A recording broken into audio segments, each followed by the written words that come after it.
Sam, what is the matter? Christodas అడిగాడు. Nothing daddy. వెళ్ళి గదిలో మేను వాల్చాడు. కాఫీ తీసుకుంటావా శామ్? కృపావతొచ్చి అడిగింది. వద్దు మమ్మీ అన్నాడు. అతని మనసు ఒక్కసారి గతంలోకి వెళ్ళిపోయింది. ఆమె బయటకు వెళ్ళిపోయింది. మా సాగర్ గ్రాడ్యుయేట్ అయ్యాడంటే నాకు సగం బాధ్యత తీరింది అన్నాడు రామనాథం. చదవడం తేలికే రామనాథం గారు, ఉద్యోగం దొరకడమే కష్టం అన్నాడు అతని తోటి ఉపాధ్యాయుడు. మా వాడు ఫస్ట్ క్లాస్ అండి, గర్వంగా చెప్పాడాయన. సాగర్కు త్వరలోనే తెలిసింది ఫస్ట్ క్లాసులకు విలువ లేదని, లంచమో రికమెండేషనో ఉండాలని. అది గ్రహించాక తండ్రి కొడుకులు తిరగరాని చోట్లు తిరిగారు, అడగరాని వారిని అడిగారు. చేస్తామని వాగ్దానాలు చేసిన వారే తప్ప చేసిన వారు లేరు. ఆ ఏడే 10 పాసై ఇంట్లో ఉంటుంది భారతి.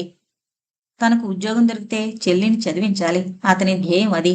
9వ క్లాసులో ఉంది చందన. ఒకరోజు తండ్రికి దూరపు బంధువు, స్నేహితుడు అయిన లక్ష్మీపతి గారి ఇంటికి వెళ్లారు. ఏమిట్రోయ్ రామనాథం, ఇలా వచ్చావు? అతను నవ్వుతూ ఆహ్వానించాడు. ఏం లేదురా, ఇదిగో వీడు మా పుత్రుడు, బీకాం ఫస్ట్ క్లాస్లో పాస్ అయ్యాడు అని పరిచయం చేశాడు. బీకాంలో ఎందుకు చేర్పించావు? కామర్స్ గ్రాడ్యుయేట్లకు కాస్త విలువ కాని అన్నాడు. ఏదో ఆశ, మెడిసిన్ చదివిస్తానన్న ఆశ లేదు, బీకాం చేయించాను, ఉద్యోగం రాలేదు అన్నాడు.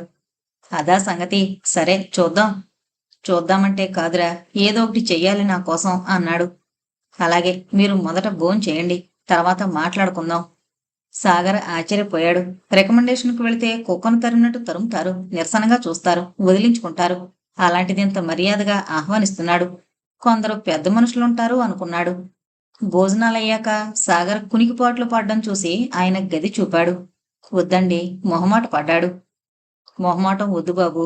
లక్ష్మీపతి అత్యంత దయతో చేయి పట్టి లాక్కు వెళ్లి కూర్చుండబెట్టాడు. పెద్దవాళ్లు బయటకు వెళ్లగానే తను నిద్రపోయాడు. నిద్రలేచి బయటకొచ్చి మొహం కడుక్కున్నాడు. అందమైన యువతి టీ బిస్కెట్లు తెచ్చింది, వాళ్ల ముందు పెట్టింది. మా మూడో అమ్మాయి లక్ష్మిరా, పరిచయం చేశాడు. టీ తీసుకుని బయటకొచ్చారు.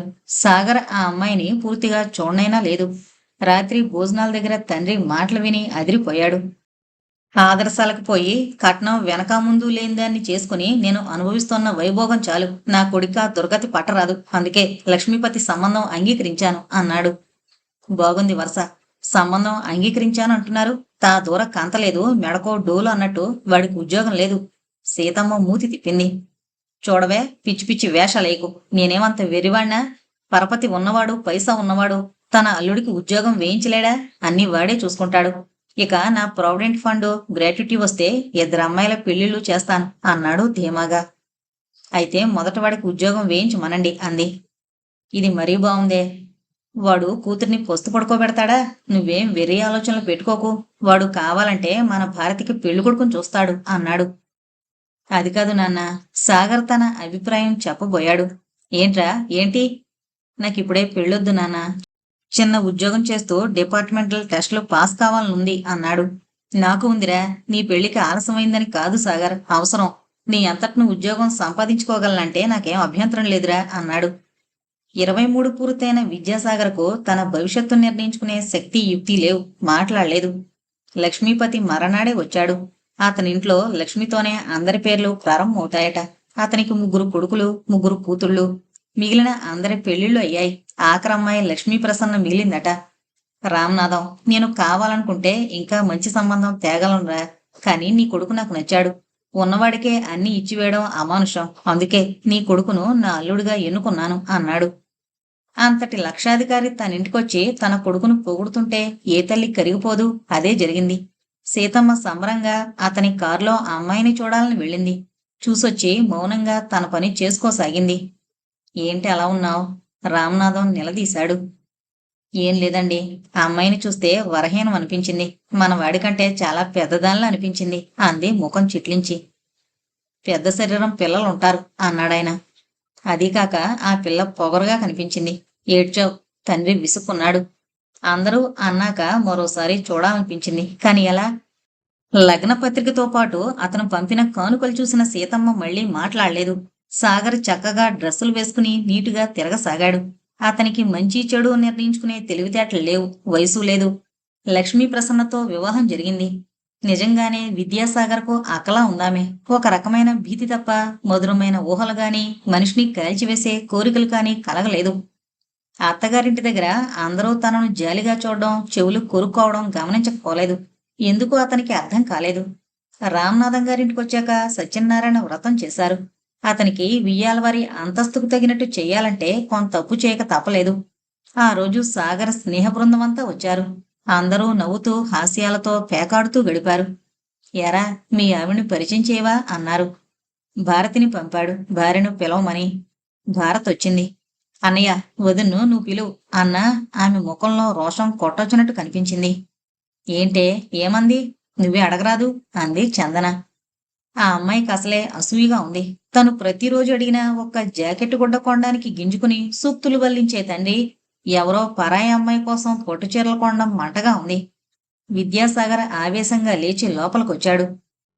వాళ్ళు పందిట్లో ఆడుతున్నారు. పక్కింట్లో ఒక గది తీసుకున్నారు. ఆ గదిలోనే లక్ష్మీ ప్రసన్న, ఆమె చిన్నక్క, వదిన కూర్చున్నారు. అబ్బబ్బా, నాన్నగారికి ఎలా నచ్చిందో ఈ సంబంధం, మరీ నాసిరకం అంటుంది పెళ్లి కూతురు అక్క. మీ నాన్న అందరి నోట్లో మట్టి కొట్టి అతడిని ఎల్రకం తెస్తాడట, వదినంటుంది నిరసనగా. అదేంటి, ముగ్గురు కొడుకులుండగా ఎల్రకం ఎందుకు? ముగ్గురు కోడళ్ళున్న ఇంటి నుండి వచ్చారు. మీ అమ్మ నాన్నల సేవ చేస్తూ పడుంటావా? అల్లుళ్ళు అంతే కదా, గతిలేనివాడైతే చెప్పు చేతుల్లో ఉంటాడని. లక్ష్మి, నువ్వెలా అంగీకరించావే? అక్క నిలదీసింది. అతను నచ్చాడు అంటుందేమోనని ఒళ్ళంతా కళ్ళు చేసుకుని చూశాడు. చెవులు రెక్కబొడిచాడు. అక్కయ్య, పెళ్లి కూతురు బావురు మంది. అసలే ఆ పిల్ల బాధలో ఉంటే నువ్వు ఏడిపిస్తావేం లక్ష్మీకళ? వదిన మందలించింది. సాగర్కు వివాహ జీవితం అంటేనే కాదు, అసలు జీవితం అంటేనే విరక్తి కలిగింది. తలనొప్పి సాకుతో స్నేహితులను వదిలించుకుని వచ్చి గదిలో పడుకున్నాడు. ఆ అమ్మాయి బాధపడ్డంలో అర్థం ఉంది. తనకేముంది? ఆ ఇంటి అవుట్ హౌస్ అంత కూడా లేదు. పోనీ ఘనంగా చెప్పుకోవడానికి పెద్ద ఉద్యోగం కూడా లేదు. మర్నాడు మనుగుడుపులకు అత్తగారింటికి వెళ్లాలంటే మనసు ఒప్పలేదు. తల్లి తండ్రి బలవంతం చేసి పంపించారు. అక్కడికి వెళ్లిన ఒక్క లక్ష్మీపతి తప్ప సాగర్ను అల్లుడని గౌరవంగా చూసిన వారు లేరు. అయినా పత్రిక చదువుకుంటూ గదిలోనే కూర్చుండిపోయాడు. పాపం, ఆ ఇంట్లో స్వంతానికో గది లేదు కదూ మీ ఆయనకు. ఇక్కడ గది వదలడం లేదే. పకపక నవ్వింది పెద్ద వదిన శ్రీలక్ష్మి. అక్క, లక్ష్మీ ప్రసన్న ఏడ్చింది. ఏడుపెందుకు? కుంటివాడా గుడ్డివాడా? తండ్రి అరవడం వినిపించింది. అందుకే అన్నారు, కయ్యానికైనా బియ్యానికైనా సమవుజ్జీలు కావాలని. ఎప్పుడు తనింటికి పోదామా అనుంది. పనివాడు కాఫీ బల్ల మీద పెట్టి బుర్రగోకుతూ నిల్చుంటాడు. సాగర్కు తెలుసు దాని అర్థమేమిటో. కాని తన దగ్గర డబ్బు లేదు. అతనికి తండ్రి మీద విపరీతమైన కోపం వచ్చింది. ₹1 లేకుండా ప్రయాణం చేశాడు. తనైనా అడగద్దా? కారులో వెళ్లడమే కదా, పిలవడానికి తండ్రి ఎలాగూ వస్తాడు అనుకున్నాడు. పెద్దల్లుడు గారండి భలే మనిషి, సినిమా చూడరా అంటూ ₹5 ఇచ్చారు అన్నాడు బట్టలు సర్దుతూ. పేపర్లో ముఖం దాచుకుని వినరానట్టే కూర్చుండిపోయాడు. ఫలితంగా మధ్యాహ్నం టీ తెచ్చి దన్నుమనేలా పెట్టాడు. ఏమీ అనలేకపోయాడు. వార్తాపత్రిక వాంటెడ్ కాలమ్స్ నుండి చివరి వరకు పరీక్షకు చదివినట్టు చదివాడు. ఏం చెయ్యాలో తోచలేదు. బయటకు వెళదామని లేచి హాల్లోకొచ్చాడు. కొత్తలుడు ఏం చేస్తున్నాడ్రా? పేపర్ చదువుతున్నాడయ్యా. పాపం, వాళ్ళు పేపర్ తెప్పించుకునే పరిస్థితుల్లో లేనట్టున్నారు. నిట్టూర్చాడు చిన్న బావమరిది. సాగర్కు తల తీసినట్టయింది. వచ్చినంత వేగంగా గదిలోకి వెళ్ళాడు. ఒక్కరోజు గడపడానికే ఇంత బాధగా ఉంటే రేపెలా? ఊపిరి ఆడినట్టు ఉక్కిరిబిక్కిరైనట్టుంది. ఎలా ఎలా తప్పించుకోవాలో తెలియలేదు. విద్యాసాగర్, అతను ఉలిక్కి పడ్డాడు. ఎదురుగా లక్ష్మీపతి నిలబడున్నాడు. ఒంటరిగా కూర్చున్నావేం నాయనా, అక్కడ హాల్లో అందరూ ఉన్నారు అన్నాడు. అతని గొంతులో ప్రేమానురాగాలే వినిపించాయి. కాదండి, నేను వెళ్ళిపోతాను అన్నాడు. అదేంటి, రాత్రికేదో శుభకార్యం అంటున్నారు అన్నాడు. నాకు నాకు భయమా బిడియమా చెప్పలేకపోయాడు. సాగర్, నేను కష్టపడి ఈ స్థితికొచ్చాను. నా హోదాపై అతి సులువుగా బ్రతికిన వాళ్ళు వీళ్ళంతా. వాళ్ళు నీతో స్నేహంగా ఉండరు, నువ్వు పట్టించుకోకూడదు అన్నాడు ఆప్యాయంగా వీపు నిమురుతూ. అతని సహృదయతకు కరిగిపోయాడు. నిజమే, వాళ్లతో తనకేంటి, 2 రోజులుండి వెళ్ళిపోతారు అనుకున్నాడు. అలా బయటకు వెళదాం పద అన్నాడు. చెప్పులు వేసుకుని మామ వెంట వెళ్ళిపోయాడు. ఆ ఇల్లు దాటాక ఎంతో హాయిగా అనిపించింది. లక్ష్మీపతి గారింట్లో మనుషుల్లాగే ఆ ఇల్లు కూడా ఇరుకు గల్లీలో ఉంది. సికింద్రాబాద్ స్టేషన్ దగ్గరున్న ఇళ్ళు బొమ్మరిళ్లలా ఉంటాయి. వాళ్ళిద్దరూ స్టేషన్ దాటి సీతాఫలం మండీ వైపు బయలుదేరారు. అప్పుడు ఈ మొత్తం స్థలం 7,000 కొన్నాను సాగర్. ఆ 7,000 పోగు చేయడానికి అందరినీ దేవరించానో అన్నాడు. రోజు రోజుకు డబ్బు విలువ పడిపోతుందండి. ఆ అబ్బాయిలకు ముగ్గురికి 3 ఫ్లాట్లు కొనిచ్చాను. ఆ అమ్మాయిలందరూ సెటిల్ అయ్యారు. నేను కావాలనుకుంటే పెద్ద సంబంధానికి వెళ్ళేవాణ్ణి, కానీ నాకు ఈ వయసులో తోడు కావాలి బాబు. ఇల్లరికం. ఇల్లరికమా? అతను నవ్వాడు. కాదయ్యా, రామనాథానికి ఒక్కడవే ఇల్లరికం రమ్మని ఎలా అంటాను? ఈ రిజిమెంటల్ బజారు ఇల్లు మీకు రాస్తాను. 1000 రూపాయల కిరాయి వస్తుంది. నాకంత ఆశ లేదండి, చిన్న ఉద్యోగం చూపించండి చాలు అన్నాడు. అది మాట్లాడాను. రైల్వేలో ప్రయత్నిస్తున్నాను. నా స్నేహితుడు ఒకడున్నాడు. అతను లీవ్ నుండి రాగానే నీకు జాబ్ ఇప్పిస్తాను. నువ్వు నిశ్చింతగా ఉండు అన్నాడు. థ్యాంక్స్ అన్నాడు. థ్యాంక్స్ ఎందుకు బాబు? నా అల్లుళ్లతో కొడుకులతో విసుగొచ్చింది. అహంకారం తప్ప మంచితనం కనిపించలేదు. అందుకే ఆఖరు దశలో నీ దగ్గర గడపాలనుంది. నీకు ఉద్యోగరీత్యా ఎటు తిరిగినా నేను మీ నాన్న రిటైర్ కాగానే ఓ బడి ప్రారంభించాలనుందయ్యా. చాలా మంచి ఉద్దేశం సార్. సార్ కాదు, మావయ్యాను. ఇంకొక విషయం నీకు చెప్పకపోతే ద్రోహం చేసిన వాడిని అవుతాను. చెప్పండి మావయ్య. నాది పొరపాటు అనుకుంటే క్షమించు బాబు. ఏ విషయంలోనండి? అదే చెప్పబోతున్నాను. ఎలా చెప్పాలని అతను కాసేపు ఆలోచించాడు. రెట్టించే ధైర్యం విద్యాసాగర్కు లేదు. ఇద్దరూ శ్రీదేవి సినిమా థియేటర్ చేరుకున్నారు. మ్యాట్నీ వదిలారేమో, జనం గోలగా అరుస్తున్నారు. మరి కాస్త దూరం వెళ్లారు. మీ నాన్నగారితో చెప్పాను, నీకు చెప్పమన్నాను. వాడి మొహం వాడికేం తెలుసు అని కొట్టి పారేశాడు. నాకు చాలా బాధ కలిగింది అన్నాడు. ఇంతకీ విషయం ఏంటండి? మా అక్కయ్య మోరిటి కొడుకు ఒకడు దిక్కు దివాణం లేకపోతే తీసుకొచ్చి చదువు చెప్పించాను. ఇంటర్ వరకు బుద్ధిగా చదువుకున్నాడు. అక్కడి నుండి వాడికో దురాశ బయలుదేరింది. బార్కస్ వెళ్లి గల్ఫ్ కంట్రీస్ నుండి వచ్చేవారితో చేరి స్మగ్లింగ్ మొదలు పెట్టాడు. 6 నెలల వరకు నాకు తెలీదు. ఇంట్లో అందరి దగ్గర విదేశీ వస్తువులు. అతని నీడంటే గిట్టని లక్ష్మి బావా బావా అంటూ తిరగడం చూసి మతిపోయింది అన్నాడు నిట్టూర్స్తూ. అతనికి ఏమైందండి? అదే చెబుతున్నాను.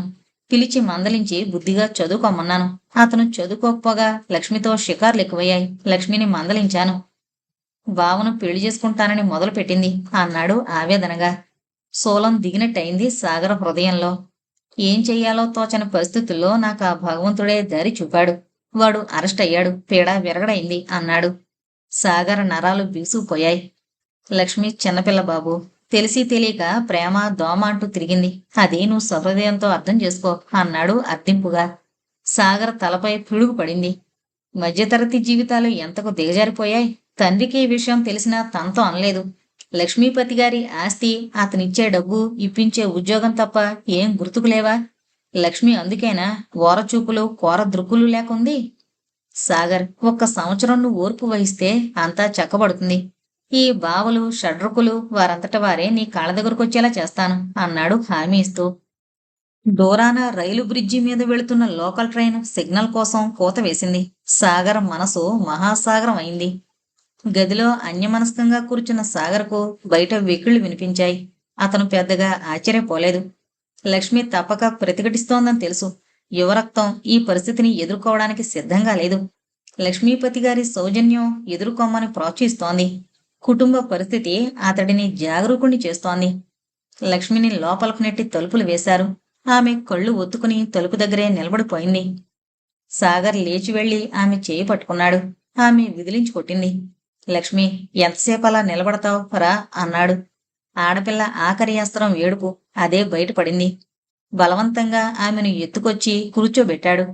లక్ష్మి, మీ బావ విశేషాలు చెప్పు అన్నాడు. ఆమె కరెంట్ షాక్ తిన్నట్టు ఉలిక్కి పడింది. ఆమె తలెత్తింది. ఆ కళ్ళల్లో ఈ విషయం నీకెలా తెలుసు అన్న ప్రశ్న కనిపించింది. మీ నాన్నగారు అంతా చెప్పారు అన్నాడు. అతని ఆవేశాన్ని, అతని అహంకారాన్ని లక్ష్మీపతి గారి మంచితనం మింగేసింది. అందుకే అంత శాంతం. ఆ షాక్ తిన్నట్టు చూసి ఒక్కసారిగా 2 చేతుల్లో ముఖం దాచుకుని ఏడ్చింది. లక్ష్మి, నీకిష్టం లేందే నీ దగ్గరకు రాను. మీ నాన్న మంచితనం అర్థం చేసుకుని ఈ గదిలోకి వచ్చాను అన్నాడు. ఆమె మౌనంగా వింది. నువ్విక్కడ పడుకో, నేనక్కడ కుర్చీలో కూర్చుని రెస్ట్ తీసుకుంటాను అని లైట్ ఆర్పేసి అక్కడున్న కుర్చీలో కూర్చుని టేబుల్పై కాళ్లు పెట్టాడు. గంట గడిచింది. అతనికంతా అయోమయంగా ఉంది. ఆలోచించలేకపోతున్నాడు. మాగన్నుగా నిద్ర పట్టింది. అతని చేయి పట్టి లాగినట్టయింది. అతను కళ్ళు విప్పాడు. లక్ష్మి నిలబడుంది. రండి, అక్కడ పడుకుందిరుగాని. పర్వాలేదు లక్ష్మి, పర్లేదు రండి. ఆమె చేయి పట్టుకుని మంచం దగ్గరకు వెళ్ళాడు. అతనికి దగ్గరగా జరిగింది. అతనొక్క స్త్రీకి, అందున యువతికి దగ్గరగా వచ్చింది మొదటిసారి. అందుకే ఆమెను ఆవేశంగా దగ్గరకు తీసుకున్నాడు. రెండో రోజు ఆ ఇంట్లో అతనికి జరిగిన మర్యాదలు మురుగులేనివి.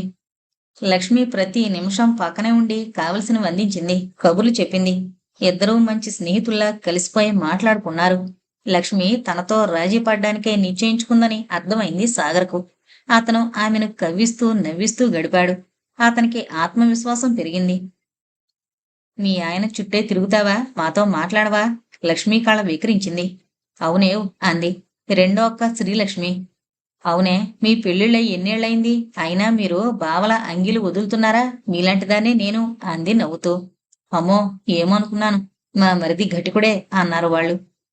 మర్నాడు పలహారం కాగానే లారీ దగ్గరకు వెళ్లారు. తొందరేం మావయ్య? తొందరే నాయనా, మీ అత్త అదిరిపోతుందని చెప్పలేదు. నాకోసారి గుండె నొప్పి వచ్చింది, మళ్ళీ ఎప్పుడైనా రావచ్చు అన్నాడు. లాయర్ గారి ఇల్లు జేమ్స్ స్ట్రీట్లో ఉంది. వీళ్ళు వెళ్లేసరికి ఆయన లేడు.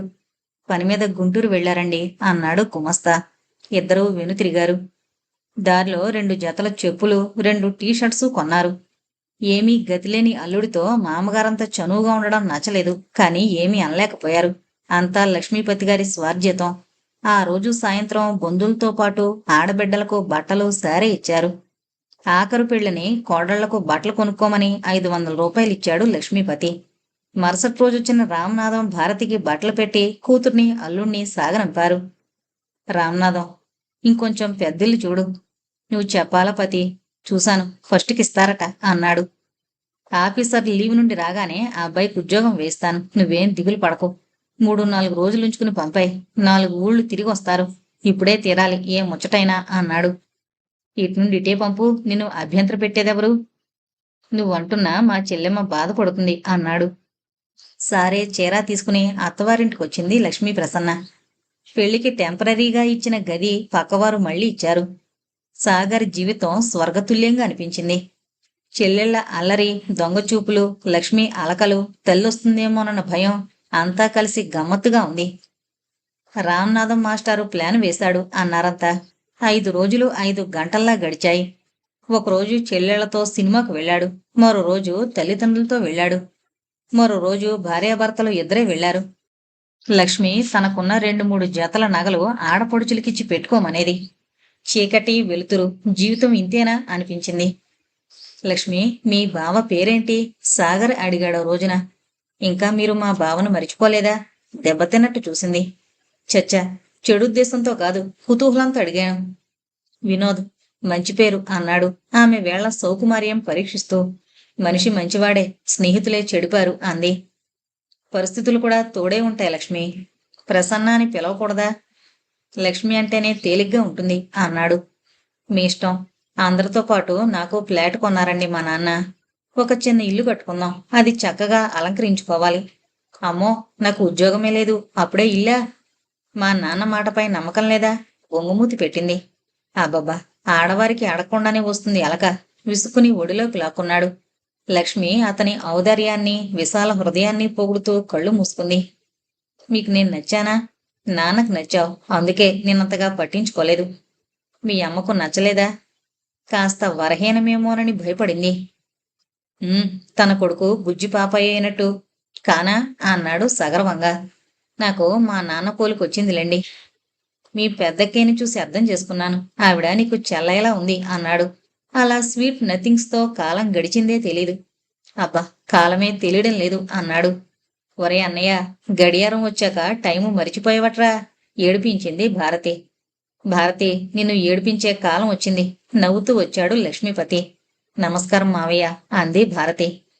లక్ష్మీపతి గారికి మర్యాదలు చేశారు. అతను స్నేహితుని కారులో వచ్చాడు. అటు యాత్రలు, ఇటు హనీమూన్ అవుతుందని తిరుపతి, బెంగళూరు, మైసూరుకు రిజర్వేషన్ చేయించానమ్మా కూతురుతో చెప్పాడు లక్ష్మీపతి. బావుంది అన్నారంతా. అలాగే మీరొచ్చేసరికి భారతికి వరుడు తయారుగా ఉంటాడు. మన బంధువుల కుర్రాడే ఉన్నాడు అన్నాడు లక్ష్మీపతి. నిజమాన్నయ్య? సంబరపడిపోయింది సీతమ్మ. అవునమ్మా, అబ్బాయి డిప్లొమా హోల్డర్, ఇరాన్లో పనిచేస్తున్నాడు. సెలవుల మీద వచ్చాడు. వాళ్ళ స్వస్థలం వెళ్ళాడు. రాగానే పెళ్లి చూపులు అన్నాడు. పోమావయ్య, నేను గ్రాడ్యుయేషన్ చెయ్యాలి అంది సిగ్గుపడుతూ. సంవత్సరం తిరిగేసరికి కూతురో కొడుకో అదే డిగ్రీ అన్నాడాయన. అందరూ నవ్వారు. ఆ రోజు సాయంత్రమే నూతన వధూవరులతో సికింద్రాబాద్ వెళ్ళాడు లక్ష్మీపతి. మరుసటి రోజు దంపతులు హనీమూన్ ట్రిప్ వేసుకున్నారు. సాగర్, లక్ష్మి ఆనందంగా ఉదయమే బెంగళూరు బండి దిగారు. అతనికి జీవితం నీరసంగా నిరాశగా లేదు. అద్భుతంగా, అత్యంత రమణీయంగా ఉంది. డబ్బుంటే ఎన్ని సుఖాలైనా వస్తాయి. ఇద్దరూ ఆటో చేసుకుని ఇంటికొచ్చారు. ఇల్లు దగ్గరే అయినా సామాన్ల కొరకు ఆటో తీసుకున్నారు. వారికి వాకిట్లో ఎవరూ కనిపించలేదు. పెద్దన్న కొడుకు వీళ్ళని చూసి కాళ్లకు చక్రాలొచ్చినట్టు పరిగెత్తాడు. విజయవాడలో ఉండే వీళ్ళు ఎందుకొచ్చినట్టు? సామాన్లు తీసుకుని ఇంట్లో అడుగు పెట్టగానే లక్ష్మీపతి గారి భార్య రాంబాయమ్మ శోకాలు వినిపించాయి. నీకు ముందే తెలుసా దేవుడో, అంత తొందరపడి పిల్ల పెళ్లి చేసినావు నాయనోయ్. సాగరకేం అర్థం కాలేదు. హాల్లో కూర్చున్న రామనాథం ఎదురొచ్చాడు. మీ మామ పుణ్యాత్ముడ్రా, మాట్లాడుతూనే ప్రాణం వదిలాడు అన్నాడు. మామయ్య పోయాడా? అతని తలపై పిడుగు పడినంత ఉలిక్కి పడ్డాడు. లక్ష్మీపతి గారు పోయారా? ఇంట్లో నుండి లక్ష్మీ ప్రసన్నతో పాటు ఇంట్లో వారి ఏడుపులు వినిపించాయి. ఏమైంది నాన్న? ఎప్పుడు పోయారు? నిన్న ఉదయం రా అబ్బాయి, భారతికి సంబంధం చూద్దామని నన్ను రమ్మన్నారు. మొన్న రాత్రి వచ్చాను. 10ంటికి పోదామని కబుర్లు చెప్పాడు. స్నానానికి వెళతానని లేచారు. అబ్బా అంటూ తల పట్టుకున్నారు. ఏంటని వెళ్లి అడిగేలోపునే నాలుక బయటకు తీసి గుడ్లు తేలేశాడు. ముక్కులో నుండి రక్తం కారడం మొదలైంది. అప్పుడే ఎగిరిపోయాడు జీవుడు అన్నాడు రామనాథం. ఎంత పని జరిగింది? అక్కడ కుర్చీ ఉంటే కూలబడిపోయాడు సాగర్. అతని తల ముద్దుబారిపోయింది. వెంటనే ట్రంకాలు చేశారు. గోల్కొండ ఉందట, పట్టుకుని వచ్చేశాడు మీ పెద్ద బావమరిది. రాత్రి మీ వదినలిద్దరూ వచ్చారు. దహన సంస్కారాలు చేశాం అన్నాడు. తండ్రి చెప్పేది యాంత్రికంగా వింటున్నాడే తప్ప అతనికి మతిపోయినట్టుగా ఉంది. వెళ్ళి మీ అత్తగారిని పలకరించు అన్నాడు. సాగర్ మహాభారంగా అత్తగారి గదిలోకి వెళ్ళాడు. మా నాన్న పోయారండి. లక్ష్మి బావురు మంది. ఎలా ఓదార్చాలో తెలియలేదు. అలాగే నిలబడిపోయాడు. అంతా అయిపోయింది తల్లి. ఒక్కొక్కరి పాదమహిమ మంచిది కాదే తల్లి. అత్తగారి మాటలకు ఉలిక్కి పడ్డాడు. ఒక్క నిమిషం కూడా అక్కడ ఉండాలనిపించలేదు. బయటకొచ్చాడు. తన పాదమహిమ వల్ల లక్ష్మీపతి గారి పోయారా? ఎంత సునాయాసంగా తన నెత్తిన నింద వేసింది. ఇంకెవరు ఆ మాటన్నా ఊరుకోలేడు. అందుకే అక్కడ ఉండడం అనవసరం అనిపించింది. నాన్న మీరుండండి, నేను మన ఇంటికి వెళ్ళిపోతాను. కర్మ అయ్యే వరకుంటే బావుంటుందేమోరా. నేను ఉండలేను నాన్న. మరో అరగంటలో ప్రయాణమై తనింటికొచ్చేశాడు సాగర్. అతనికి ఎందుకో తల్లి పెట్టిన కంది పచ్చడన్నం తింటుంటే ఎంతో రుచిగా అనిపించింది. మనసున్న మనిషికి స్వేచ్ఛిచ్చినంత రిలీఫ్ మరేదీ ఇవ్వదేమో. పెట్టేవాడిది పెద్ద చెయ్యి అయినా శని నెత్తినుంటే అందుకునేవాడు అడుగంటి పోతాడట. అంతా మన రాతరా అబ్బాయి. తల్లి కంటతడి పెట్టుకుంది. మంచి మనిషి మావయ్య. భారతి కూడా ఏడ్చింది. ఒకసారి వెళ్ళి వియ్యపురాల్ని పలకరించొస్తాన్రా అంది తల్లి. నీ ఇష్టం అన్నాడు. ఆమె వెళ్లి సాయంత్రానికి తండ్రితో పాటు తిరిగొచ్చింది. ఏంటో ఆయన తరహాయే వేరు. ఆ కొడుకులకి ఎంత గర్వమో అంది తల్లి. ఏదో జరిగింది. ఏం జరిగిందో అడిగే ఓపిక, సహనం లేవు. తండ్రి మాత్రం గంభీరంగా ఉండిపోయాడు. మళ్లీ సాగర్ వాస్తవంలోకొచ్చాడు. కనిపించిన పోస్టు కల్లా అప్లై చేశాడు. తను జీవిత పోరాటంలోకి దిగాలి, పోరాడాలి, ఒంటరిగా పోరాడాలి. ఇద్దరి కడుపులు నింపాలి. తల్లిదండ్రులను, చెల్లెళ్లను పోషించే మాట ఎలా ఉన్నా తండ్రిని డబ్బు అడగకపోతే అదే 10,000. అతి కష్టం మీద 2 ట్యూషన్లు కుదుర్చుకున్నాడు. అత్తగారి నుండి ఓ కార్డు వచ్చింది, పెద్ద కర్మ అని తెలుపుతూ. వెళ్ళకపోతే బావుండదు, నువ్వు వెళ్ళరా అబ్బాయి అన్నాడు తండ్రి. నువ్వు వెళితే కాఫీ ఇవ్వడానికి నీ భార్య ఉందిరా, నన్ను గుర్తించేవారుండ్రు అన్నాడు తండ్రి. ఏం జరిగింది ఏంటని అడిగే ధైర్యం లేదు. మీరు మరీ చోద్యం చేస్తారు. మర్యాదల కోసం వెళ్తామా? మనిషి పోయాడు కదా, పరామర్శించడం మన ధర్మం అంది సీతమ్మ. అది అయిపోయింది కదే, ఆయన నాకు సెలవు లేదు అన్నాడు రామనాథం. సాగర్ ఎంత ఆలోచించినా ప్రయత్నం చేసినా వెళ్ళలేకపోయాడు. సీతమ్మ పోరుతూనే ఉంది. ఇదెక్కడి విడ్డూరంరా అయ్యా, ఆ ఇంట్లోనే నీ భార్య ఉంది అంది. అత్తగారు మొదట తనను చూసి ఏడుస్తూ అన్న మాటలు ఎలా చెబుతాడు? అది మరిచి తానెలా వెళతాడు? అతను ఒక నిర్ణయానికి రాకముందే కాలం దేనికి ఆగదని తెలుపుతూ వారం రోజులు గడిచిపోయాయి. వెళ్ళి కోడల్నైనా పిలుచుకురారా, సీతమ్మ పోరు ఎక్కువైంది. అమ్మా, కోడల్ని నువ్వు వెళ్ళి పిలవచ్చు కదా, ఈ ట్యూషన్లో నాకెంతో ముఖ్యం ఇప్పుడు అన్నాడు. ఏం మొండితనమో ఏంటో ఆమె విసుక్కుంది. అన్నయ్యను అక్కడ గౌరవంగా చూడలేదేమో, అందుకే వాడు వెళ్ళనంటున్నాడు. నువ్వు పెద్దదానివి, వెళ్ళి రాకూడదు అంది భారతి. భారతి బంగారు చెల్లి అనుకున్నాడు. ఆ తెలుగు క్యాలెండర్ పట్టుకురావే తల్లి, మంచిరోజు చూసుకుంటాను అంది తల్లి. అతనేం మాట్లాడలేదు. అతని కళ్ల ముందు రంగురంగుల కలలు చూపించిన లక్ష్మీపతి గారు కనిపించారు. ఒక వేడి నిట్టూర్పు వదిలాడు. లక్ష్మీ ప్రసన్న వచ్చింది. ఆమె రాజ్యాలు కోల్పోయిన రాణిలా ఉంది. ఆ 2 గదుల్లో ఏకాంతం చేసుకుని ఎలా పలకరించాలో అర్థం కాలేదు సాగర్కు. ఆ రాత్రి తల్లి, తండ్రి, ఆడపిల్లలు ముందు గదిలో సర్దుకొని వంటగది దంపతులకిచ్చారు. నేల మీద పడుకోవడమే లక్ష్మికి అసహ్యంగా ఉంది. మెల్లగా ఆమె పక్కన కూర్చున్నాడు. 3 నెలల తర్వాతొచ్చిన భార్యను ఓదార్చాలని తెలుసు. అందున కొండంత అండ తండ్రిని పోగొట్టుకునొచ్చింది. I'm sorry Lakshmi, I'm very very sorry అన్నాడు చివరకు. ఆయన మీరంటే అంత అభిమానించేవారు, ఆయన కర్మకు రాలేదేం? వెక్కుతూ అడిగింది. ఆయన మీదున్న గౌరవంతోనే రాలేదు. లక్ష్మి, మీ వాళ్ళు ఏదో ఒకటని అవమానిస్తారు. ఎంతకని సహనం వహించాలి? ఆ రోజు నేను ఆయన మరణానికి షాక్ తిన్నాను. మీ అమ్మ నా పాదమహిమ అంటే ఎలా ఉంటుంది? లక్ష్మి మాట్లాడలేదు. ఇంట్లో అందరూ అదే మాటన్నారు. తను రోషపడి ఏం చేస్తుంది? మెల్లగా ఆమె భుజం మీద చేయి వేశాడు. ఆమె అలాగే అతని హృదయంలో తలదాచుకుంది. నాన్న ఇల్లు నాకే ఇస్తానన్నాడు. అదేం లేదంటూ అన్నయ్యలు ముగ్గురు 3 భాగాలు చేసుకున్నారు అంది. మరి రాతపూర్వకంగా లేంది అంతే కదా. అమ్మ కూడా ఎంత మారిపోయిందండి. పెద్దన్నయ్యను తిట్టని రోజు లేదు. ఇప్పుడు ఆయన దేవుడు అంది. మీ నాన్న తర్వాత నాన్న లాంటివాడు కదా. అది కాదండి. ఎన్నోసార్లు నాన్న బీరువాని తీసేదాన్ని. 5-6 వేల రూపాయలుండేవి. తాకట్టు పెట్టుకున్నవి, వాకట్టైన నగలుండేవి. అక్క, వదిన కలిసి నాన్న పోయిన రాత్రికి రాత్రే తీశారు. బీరువాలో 500 మాత్రమే మిగిలాయి అంది ఆవేదనగా.